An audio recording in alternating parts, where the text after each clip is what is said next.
Welcome to Hilarity by Default's 2020 Halloween special. This year we'll be taking a look at Disney's 1993 cult classic, Hocus Pocus. He's a California teenager with attitude at a new school. She's a pretty rich girl, obsessed with the supernatural. He's got a kid sister who watches him pull a Jeffrey Toobin. Together with a talking cat and a wacky, nearly headless zombie, they will take down 3 resurrected witches while dealing with the stigma of teen virginity. I'm sorry, when did we go back to Clarissa Explains It All? What is this trash? I mean, I like Melissa Joan Hart and everything, even now, but damn. Well, Sabrina the Teenage Witch, that's a connection to the film we're talking about tonight, because the audio animatronic that was used on the cat feature in this film was later used in Sabrina the Teenage Witch. That is Salem! I thought it was just me, and it was held in Salem. Holy Easter egg. Wait, wrong holiday. But nonetheless, I done found it.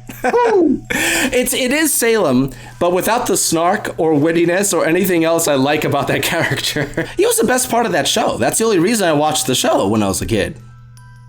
What, you don't like Caroline Ray? There's a different I like in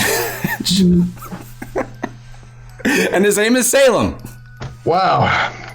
Got the Mickey Fireballs going loose already. I got Happy Halloween, Mickey Fireballs. Woo! Well, speaking of Halloween, tonight we will be talking, as aforementioned, we'll be talking about 1993's Hocus Pocus, which it's apt to talk about it because it's in theaters. It opened second to Tenet, of all things. It's it's a pure moneymaker. And earlier this year, they actually announced that they're making a Disney Plus sequel with the original cast. Yeah, that makes me cry. So, somehow, this movie has had lasting power. It is, in the very sense, it is a cult classic because when it came out in 1993, it wasn't a big success. Partly because it opened in July. They released this film in July. I forgot about that. The reason they did so is they didn't want it competing with another Halloween-themed film that came out that year by Disney. Superior film, if I may spoil this a little bit. The Nightmare Before Christmas. The Watcher in the Woods, I know that. No, Nightmare Before Christmas. Oh, snap! Can you... ooh, good move, Disney. Carry on.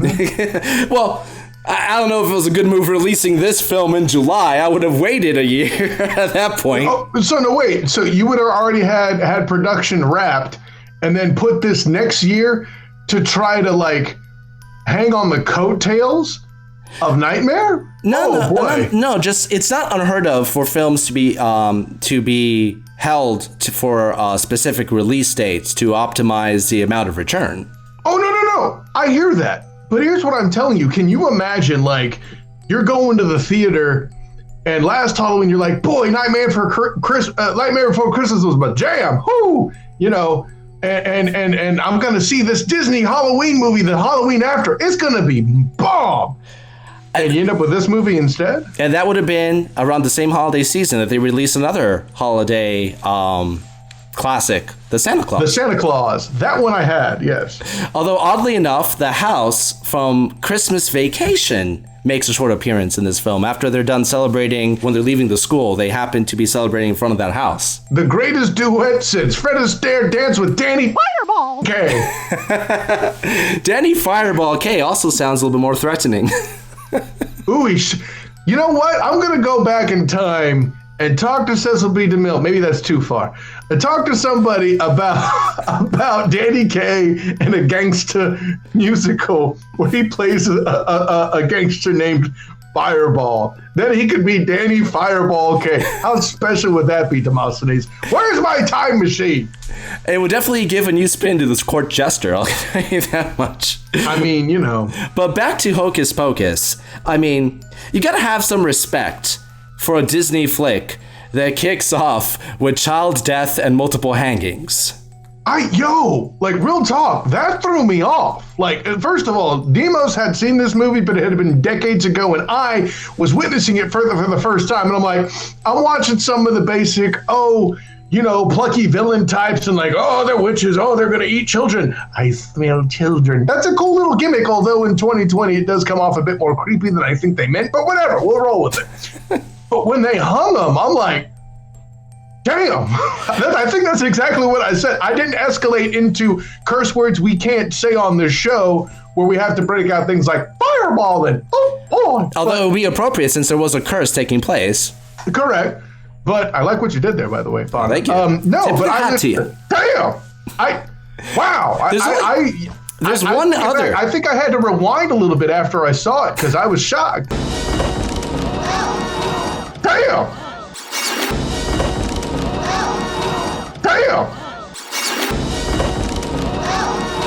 Damn. Damn. 90s Disney did this. The same Disney that Demos talks crap on because they weren't dark enough with Hunchback Disney, you know.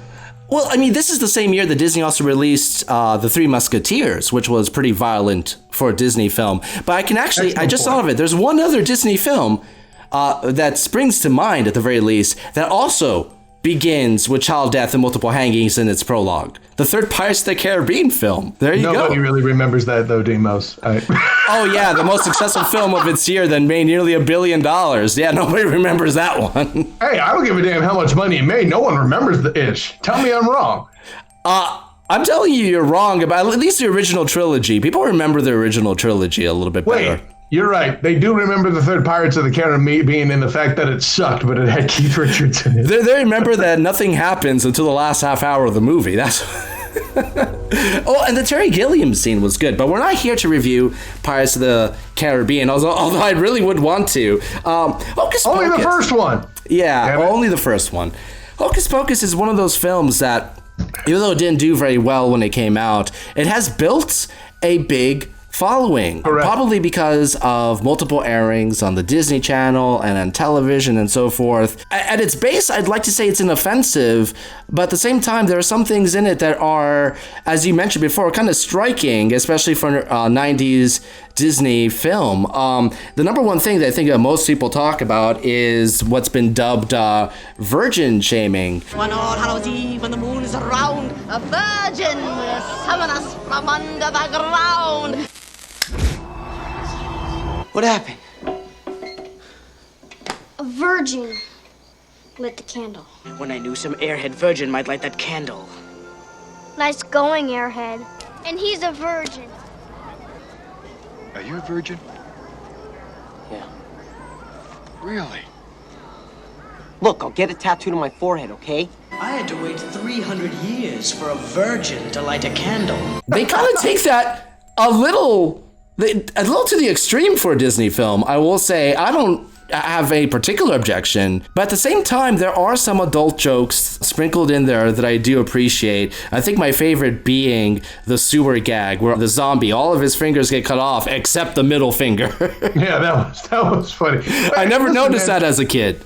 I'll put it in this way. I think you're not wrong in your assessment, but I wouldn't put it past Disney to put in that third layer to try to do little things here and there to get the teens hooked. Like, I think the reason you see the hanging is to keep the teens, air quote, involved, right? Like, you know, the average family is at the time would have been what, according to the census, 2.5 children, which the way I picture that, it's mom, dad, boy, girl, and mom's, pregnant with the kid. The third kid on the way, right?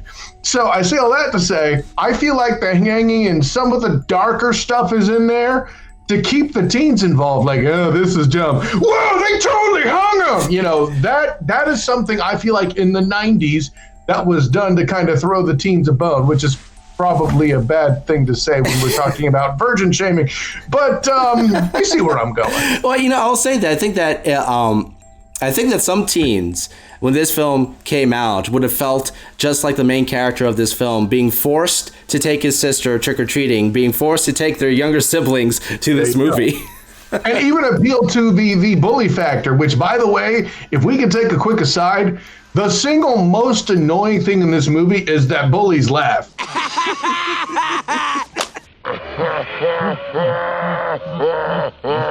And listen, the fact that his story was somewhat unresolved at the end of the movie, not mad about that. Well, there is this deep, profound character arc surrounding the MacGuffin of the stolen sneakers. I think that was the most fulfilling moment I had in the film when he retrieved those sneakers. It was like his entry into manhood. But still a virgin in the meantime. So let's take a step back. You hadn't seen this film. No. What was your take going into it? Now, you've heard of this film. You're familiar with it. Did it live up to those expectations? What was your take on that? I had a feeling that this movie was going to be like The Hangover. Now, I get it. Hocus Pocus and The Hangover is like, comparing role models to Sophie's Choice. Dude, seeing those witches play the characters in The Hangover, I'd watch that in a heartbeat. Different discussion, Demosthenes, if you please. Shall we move on? Anyway.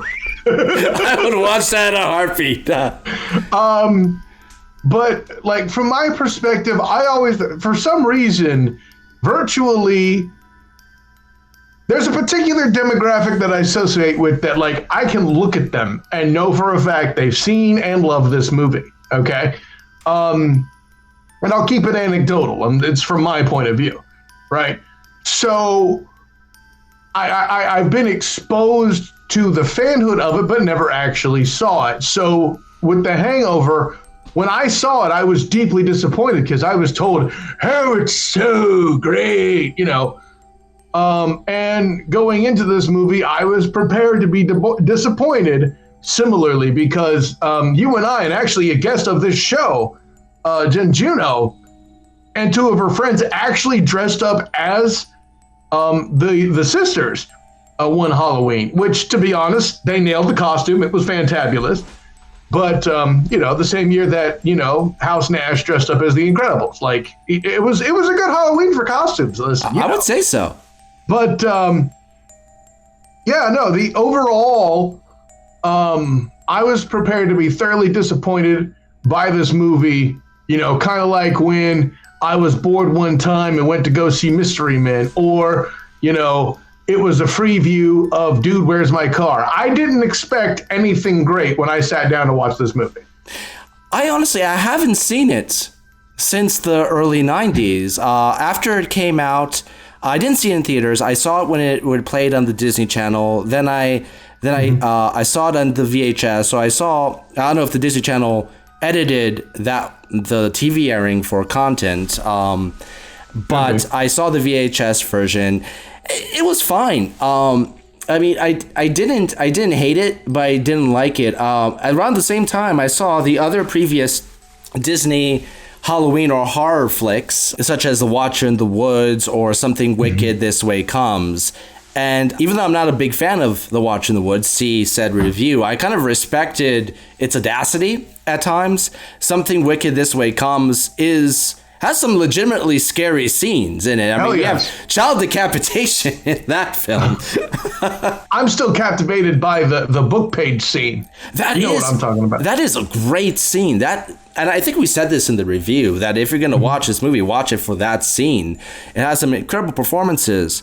But if there's one thing that is cited about Hocus Pocus, it is performances, specifically of the three witches. They all do a great job, but I'm going to say this going into it, like, I'm going to take Bette Midler and put her in a little bubble right here off to the side, okay? Okay. And she, man, the movies she's in, I haven't seen all of them, but the ones I do are movies I tend to loathe, but she's still great in them. Like, you're not a big fan of First Wives Club? Dude, her in it, fantastic. Everybody else, leave me the bleep alone. Listen, First Wives Club is a movie with moments that are fantabulous. But also, I would also accept the fact that, being a loyal husband, I am not the target audience for this movie.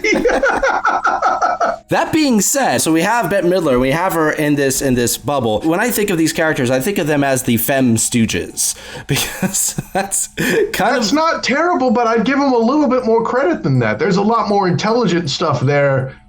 I use that term loosely. There's a lot more intelligent stuff there going on. Then I think that they're not pure slapstick, Well, not to get into a breakdown of Three Stooges comedy and what it means, but right. They do play off each other very well. I've seen reviews that with the exception of Bette Midler's performance, because if there's one area about this film that everybody tends to agree with, is that she's fantastic in this film. I'd even say that Thora Birch I really enjoyed as the kid sister. I thought that she was quite funny in some scenes. Yes. Later, I would become very familiar with her because I love the Jack Ryan films that she's in, Patriot Games Club. Right, well played, Demosthenes. Points for you. Moving on. And then much later, I learned to look at her a different way when upon seeing American Beauty. But nevertheless... Right, that is her. Yeah, no, she's her. Actually. And listen, that's an awesome movie, and it's unfortunately going to be blackballed because of the situation surrounding its star. But I digress on that too. Something else scary for Halloween. Since you put Bette Midler off on the side, how do you feel about the other two witches, played by Sarah Jessica Parker and Kathy Najimy? I'm probably butchering her name, but hey, listen, at least despite the fact that she rides a vacuum cleaner, nobody can argue that she sucks at her performance. Listen, and I recognize her, and thank you for saying her name, Demosthenes, because I inevitably forget it every time. But she is the super talented soprano in Sister Act, and she's also the makeup artist in Soap Dish. And each of those movies in their own right, very funny, very, very entertaining. Yeah, I watched Soap Dish. What about it? Iron Man's in it, bitch. So was Kevin Kline. So was Whoopi Goldberg. So was a lot of good people, damn it. Anyway. That's a great cast. Watch Soap Dish. Anyways. But yeah, she's in it. And listen, I already have a negative stigma in Sarah Jessica Parker because of Sex and the City. Probably one of the single most overrated series in my entire lifetime. But nonetheless, listen, they're not supposed to be Bette Midler, okay? They're supposed to be the supporting sisters to Bette Midler, and they nail that. What do you want me to tell you? They're fantastic. And I don't want to call Kathy Najimy a role player, but she's got that JT Walsh kind of thing going where, like, you see them in a lot of movies, and they're damn great every time they do it. They may not carry a film on their own, but if you see them as role players in the film, you know for a fact that you got a good production on your hands. I thought 9 times out of 10. I thought that each one was colorful enough and unique enough to kind of have a personality. They're not just the two background players to Bette Midler's showcase. Does that make them better support player, though? Like, if they're just cardboard, that's boring, right? Well, Sarah Jessica Parker, I kind of think of her as the witch version of the character that she played in one of my favorite films, LA Story. She's kind of like that flighty kind of childlike, I don't want to say bimbo, but she eats a spider, so I think that's appropriate. Every female team from that period of time needs the sexy one, okay? It just is what it is. And she pulled it off. The scene, there is one scene that I thought was very effective in this film when Sarah Jessica Parker is luring the kids and she's singing this demented lullaby, which was actually, the song was written by James Horner for the film, which is why there's a distinct change in quality with the music with that scene. They play off each other very well, and I think that more than anything else, it's the reason that this film is remembered. Possibly the sole reason why this film is remembered is the chemistry and byplay between these characters. Because let's face it, the kid characters are, they're run-of-the-mill 90s kid characters. Like we said in the intro, you have the blonde rich girl. There's really not much more to her character. Really not. The California kid who's in a new town and doesn't fit in. That's every 90s kids comedy. The little sister, played by Thora Birch, is the only one of the kids that has any kind of spunk to her, I think. And crazy enough, I apply a lot of that to Thora Birch as a child actress. She was very, very good. Listen, I would argue that she carries that, but you see that duo done better in the Netflix Christmas Chronicles, where Kurt Russell plays Santa Claus. Something I never thought would happen, and yet I love it. What I'm trying to say is, well, they're better than the kids in Dumbo in the Dumbo remake. But with all that in mind, listen, you mentioned music, dude. We are remiss. I didn't know that Bette Midler singing "I Put a Spell on You" was something I needed in my life, but God, Lord Almighty in heaven. It was either Gene Siskel or Roger Ebert, one of them said that was the highlight of the film. Nobody's going to remember Hocus Pocus for its masterful direction or cinematography, so... I do want to point this out. This isn't a bash on the film specifically, but what is it with the freak religious indoctrination in the schools in this film? Or should I say Wiccan indoctrination? Because I've never seen that before. We seem to have a skeptic in our midst. Mr. Dennison, would you care to share your California laid-back tie-dye point of view? But everyone here knows that Halloween was invented by the candy companies. It's the one night of the year where the spirits of the dead can return to Earth. Well said, Allison. That was odd. I will support that. I cited it before, but the whole I smell children thing was a good way to transition scenes. That's the signal call to pass the ball to Bette Midler for her to start running the show. Okay. And the other two sisters weren't just role players. They had their jobs, and they weren't just cardboard cutouts, and they were great background singers. For, I put a spell on you. They somehow understood what microphones were, but they didn't know what a road was. Okay, whatever. It's a movie. I'm not going to nitpick that much. I mean, listen, some people just have natural talent, Demos. That's why you brought me on this show. But I digress. She knew how to pull over a driver like a police officer somehow. I noticed that too. I'm glad you said something. I feel better now. Earlier they were saying they were witch hunters. How the hell does she know to make those jokes? But yeah. Well, I mean, a witch hunter may be a thing back in the day. They just weren't carrying crossbows in modern day. Yeah, but they weren't saying pull over and give me your license and registration, Kyle. No, listen, again, I cite that whole license and registration pull over thing with you. I thought that was odd too, but again, I'm gonna let it slide. Oh, the idea of a car chase with witches on brooms. I thought it's a neat idea. If there was some other way, like if previously in the movie they were asked to pull over, then you got something, right? No, I hear you, man. The children are tolerable. I'll let it slide, right? While I was excited for you to point out to me that the animatronic was used for Salem later, God, I never wanted to kill a cat so bad. What a horrible character. At least you got to see him get killed several times in this film. Graphically, too, once again for a Disney film, when the cat gets run over and he has like this big dip in the middle of him. I'm like, holy crap, Disney. I mean, listen, at first I was annoyed he came back to life, but then when I realized there's a possibility that I might get the satisfaction of seeing the cat die more than once, I rolled with it. So, that's awful. But no, God, that was an annoying character. The bullies were stupid. The prince that eventually becomes the cat was dumb. I was glad to see him get cars. Oh, wow. Yeah, I said it. What? Come at me, Demos. Not over this. But you've heard me talk about movies where I like them despite my best instincts. This is a movie that does a lot of things that beg me to like it. And I'll leave it at that. For me, I mean, really comes down to it. I think we've already kind of gone over the highlight of the film are the three actresses as the Femme Stooges. I enjoyed that. I liked Doug Jones as a zombie. Great physical acting. At the end of the day, kind of unnecessary in the film as a whole, but it's fun. It was variety. I did enjoy that, and it was also a neat way to get through the hallowed ground trap. It does have a very fast pace. It's a film that's constantly moving. It's constantly changing environments. I've never seen a more dangerous school in my life. Did you? Here's a comment for you. It's so fast paced, I didn't realize that that's what kept me going until you just bloody said it. It is, and there are.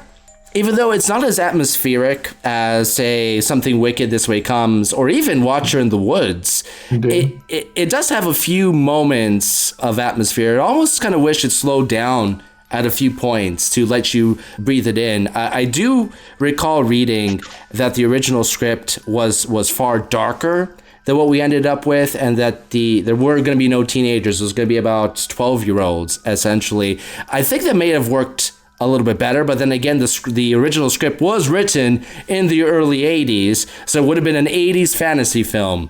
We can imagine how that would have turned out. As far as its translation in the 90s. Monster Squad, but like lighter. Monster Squad, but lighter. Wolfman won't have any nads in this version. First of all, if you're going to say it, Demos, you got to put an R in there. It's Nards. Oh, I thought I did. Maybe I was recalling the painful expression that mask showed me.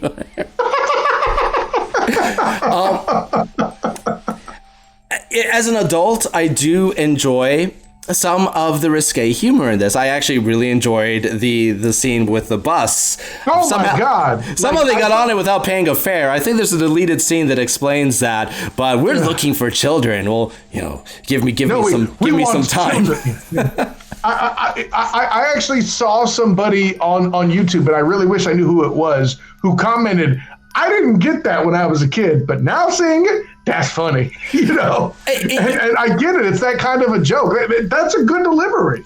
Some of the more adult centric humor works very, very well on both planes for the young and for the adults, and I actually appreciate that. Probably there's one scene in this, and it's a very, very tiny scene. Most people probably overlook it, but for some reason on this most recent rewatch, it gave me the biggest laugh, and it's when the little girl dressed as the angel goes up to the witches and says "bless you," and they freak out. The fish out of water elements I thought worked pretty well. I almost wish that there was more of it. Bless you.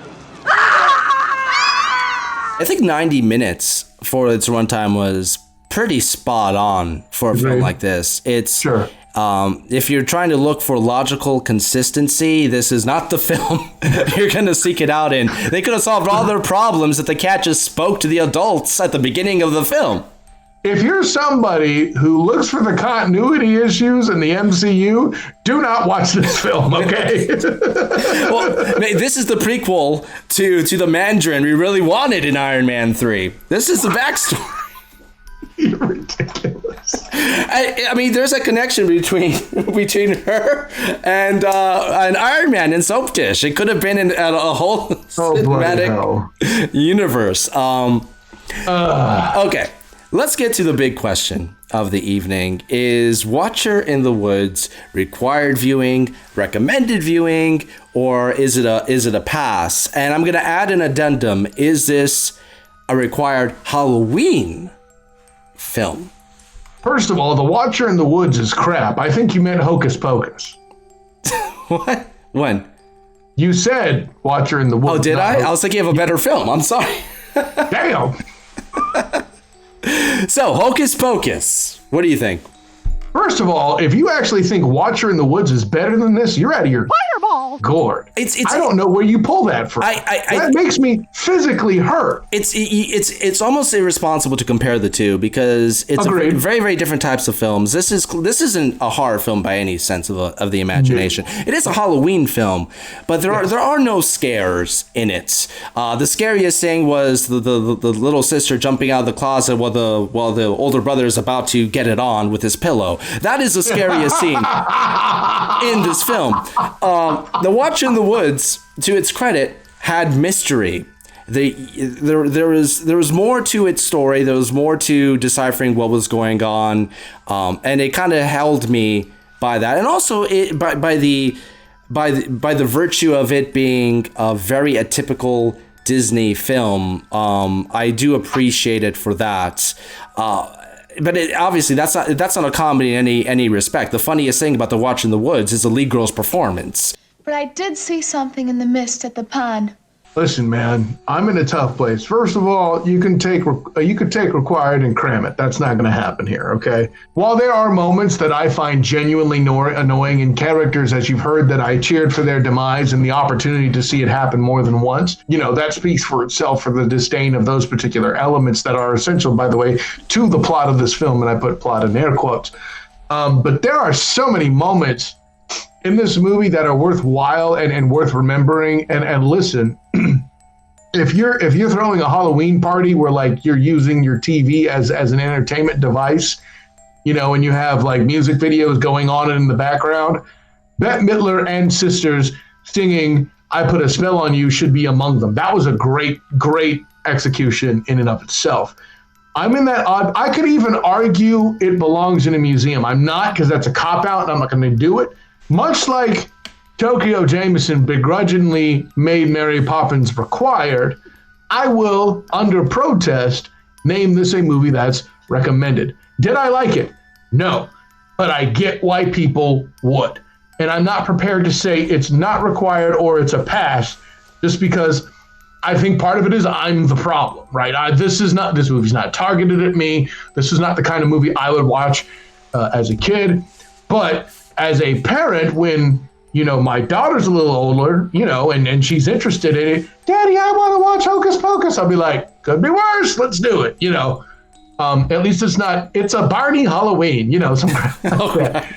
Right? Well, that would legitimately be scary. Excellent point, but for the wrong reasons. What I'm trying to say is this, Demos. This movie is passable. It's a serviceable movie. It's something I can't tell a person not to see for the very likely chance they'll like it better than I do. I'm aware of that. I think this is the first time we're going to actually include a new category in this, essentially, between recommended and forget about it. Like call it serviceable, if you will, but yeah, that's where I'm at. If I'm getting the option of breaking the system, cool. Happy Halloween, Mickey Fireball. But if we're using the old system, I would begrudgingly slide it into recommended. When I'm rating this movie with the Halloween spin on it, as I just had a feeling you were going to do. Maybe you put a spell on me. I don't know, but. I give this the same thing I gave it with Planes, Trains, and Automobiles being a Thanksgiving movie. There's just not many of them. Now, Halloween movies, there's more, but it's still somehow a very limited genre, right? And it's a Halloween comedy. Like, the closest thing I can think of off the top of my head isn't a movie I've even seen yet in the recent release on Netflix of Hubie Halloween, the Adam Sandler movie. I haven't seen it yet. Maybe it sucks. I don't know. But I liken it to that. It's a Halloween comedy. It's being billed as one. And you don't have a lot of them. The thing is this. I mean, I think Halloween kind of encapsulates all horror film in a way. If you're looking for a film that's specifically about Halloween, that's not called Halloween. It's a little bit of a more limited batch. It's not like Christmas encapsulates all of one genre. That doesn't happen. Or Thanksgiving, even more so. I mean, Thanksgiving, it's a handful of movies that you could say are required Thanksgiving films. When I think of Hocus Pocus, is just one of those films. I think in a strange way. I enjoyed it a lot more over 20 years later than as much as I hate, nearly 30 years later. Oh my God. Hey, can you stop with the mental anguish? You're killing me too, douche. Then I thought I would. Straight up. Right. At its base, it's a harmless Halloween flick that's really just brought to life by the scenery chewing of the main actresses. I enjoyed it. It's neither scary, nor is it especially funny, but it does have that relatively fast pace through the echelon of 90s family cliches and nostalgia. Any flicker of its atmosphere is overrun by those plot holes and some of its stranger choices, specifically like with the virginity that doesn't exactly appeal to the adults, and it's a little bit strange for its audience. I'm not gonna bemoan that too much. I thought it was silly. Like, they overplayed it so much you knew it was a joke, so I laughed with it. I mean, an argument can be made for that. At the end of the day, it's not a big deal. I actually kind of applaud a family film having something that's a little risque, especially in today's kind of stale environment. At the end of the day, bewitching, this is not. But as a good flick to play during All Hallows Eve gathering, yeah, I think this is a recommended Halloween flick. As a film on its own, I would probably give it a pass. It's nothing particularly special. The thing that gives it its oomph are the main performances by the witches, and I enjoy that. Even their little waddles through the streets as they're sniffing out the kids, I enjoy those little touches. It's pretty fun. Sarah Jessica Parker, I know a lot of people make fun of her. I liked the ditziness and her jumping in the background, and the fact that Bette Midler even calls attention to that when they're trying to remember what they were what the spell was, and like, you were jumping in the back like an idiot, I do enjoy that. I thought that some of the scenes were a little bit inventive. Like I said before, the car chase with the broomsticks, I thought that was great. In fact, we need more of that. But special effects limitations, I think it kind of loses a little bit of its steam at the end. Especially, I'm not a big fan of films when the villain easily can win, but they decide, I must take down the hero, even though we have hundreds of these kids in front of our house, and we can easily, suck one. That sounds really bad, but take the life force out of one of them, and then we have the rest of eternity to hunt these kids down. It's a decision that's made for the sake of the film, not the sake of the characters. But this isn't the kind of film that I'm gonna really stick that argument to. A, B, these aren't Bond villains. I can see them making that mistake. So Daniel Craig versus Bette Midler. No, we're not doing that. Okay, that was last week. No, listen, here's what I'm at. Though. No Time to Fly. Come on. That's, oh my. Which really completely redefines when the sky falls. Anyways, no, man, but you heard me earlier on mention random examples in the form of Dude, Where's My Car and Mystery Men. These are both films that should have been awful, yet I enjoyed when I watched them in the theater. And I did a second viewing of Mystery Men at least, and I'm like, this movie's better than I thought it would be. It falls into that category. It's not bad. It shouldn't be completely rejected and passed on. It's a good time in the right situation. Listen, like I said, when my daughter's the right age, we'll watch Hocus Pocus. And then by right age, I mean when she's interested. Hell, like if she came up to me now as a 6-year-old and be like, Daddy, I want to watch this. I'm like, all right, let's do it, I never thought that discussing Hocus Pocus, we'd be discussing Soap Dish and Mystery Men. Hey, you want to see Pee Wee Herman in a good role? Boom, there you go. Oh man.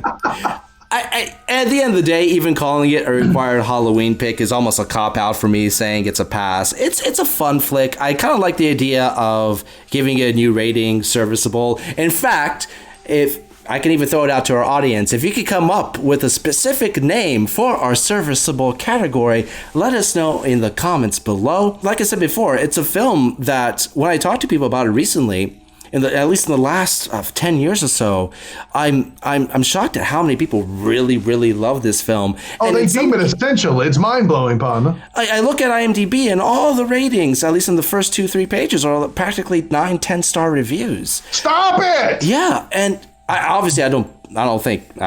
don't understand that. I'm not going to begrudge it. I don't understand that. But then again, there are some other out of it. There are other online critics that almost go in the entire opposite direction and really, really, really hate on the film. I don't think it deserves it. I don't think it's anything especially special. I don't think, but redundant as it might sound, I don't think it deserves that kind of harsh criticism. It's fine. For Halloween, it's a fine movie to play in the background. Let the people have a good costume in the Sisters. It works. Listen, random chicks wearing wigs and funny dresses. I smell children. Okay, wait, don't go that far. But I smell children. I want to suck their life force. Oh, dear God. Things that you probably wouldn't expect in a Disney film, but it exists. The witches and life forces, there was a lot more sucking going on than with this movie. This movie did not suck. That's all I'm saying. No, sir. And like I said before, any witch that flies a vacuum, I gotta give it some props. I gotta give it some props. Let us know in the comments below, what do you guys think of Hocus Pocus? Were we right? Were we wrong? Let us know your thoughts. And stay tuned because we have a lot more required viewings on the way. This was our first one in a long time. I get it, but we actually have filmed quite a few. They'll be coming out at a little bit more regular pace now. In all honesty, I've said this before to Kyle in our production meetings. We started this channel specifically to do required viewing. We've kind of put on the back burner. We tried doing more live shows and so forth. We had a great time with that. We'll continue doing live shows every once in a while, but right now our focus is returning on great movie reviews. In fact, I think there's some excitement about doing a submarine series. I'm preparing that. That's probably going to hit at the beginning of the year. But as for right now, thanks all for joining us. And remember that life is hilarious by default.